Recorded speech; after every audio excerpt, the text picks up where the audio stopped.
In an exclusive interview with ABC's George Stephanopoulos, President Biden emphasized he is fit to hold office for another 4 years. It's his first TV appearance since a bad performance at a debate last week as his administration works to do damage control.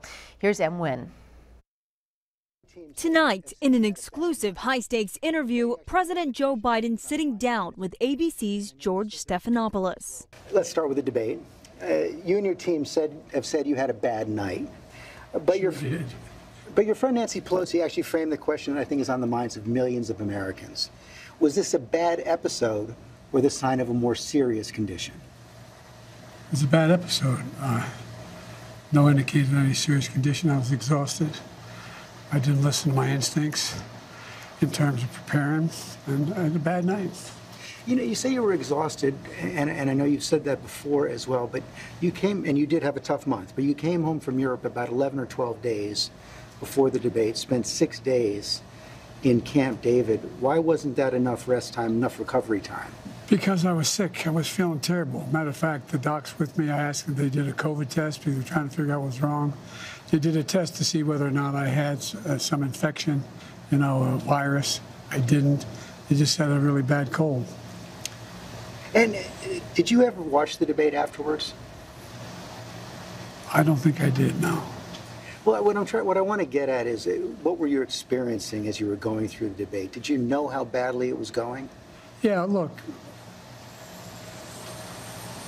the whole way I prepared, nobody's fault, mine.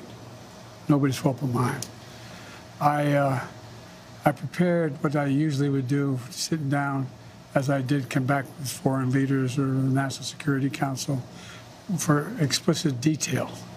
And I realized about partway through that, I get quoted, the New York Times had me down at 10 points before the debate, 9 now, or whatever the hell it is. The fact of the matter is that what I looked at is that he also lied 28 times. The way the debate ran, not my fault, no one else's fault. No one else's fault. But it seemed like you were having trouble from the first question in, even before he spoke. Well, I just had a bad night. At a campaign rally in Wisconsin, the president fiercely putting down any calls for him to step aside. Well, here's my answer. I am running and going to win again. President Biden has plans to visit several key battleground states this weekend. His campaign working to get him out in front of more cameras, meeting more people to show his party and voters he's still up for the job. M. Nguyen, ABC News, Washington.